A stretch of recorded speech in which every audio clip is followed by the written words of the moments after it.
ipinibigay ko naman sa inyo na ang Panginoong Hesus ng gabing siya'y ipagkanulo ay dumampot ng tinapay. Itaas po natin ang tinapay.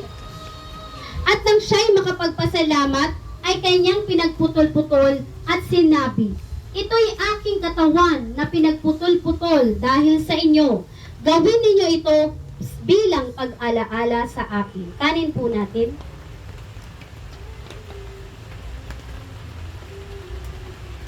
Itaas po natin ang saro.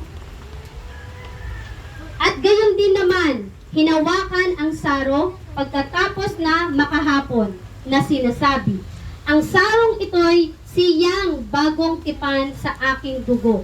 Gawin ninyo ito sa tuwing kayo'y magsisiinom sa pag-alaala sa akin. Inumin po natin.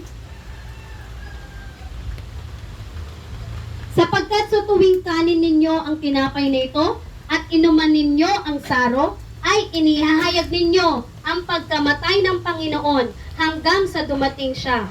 Kaya't ang sino mang kumain ng tinapay o uminom sa saro ng Panginoon na di nararapat ay magkakasala sa katawan at dugo ng Panginoon.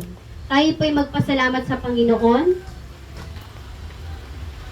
Salamat o Diyos sa muli mong pagbibigay sa amin ng pagkakataon na makibahagi sa pag-aalaala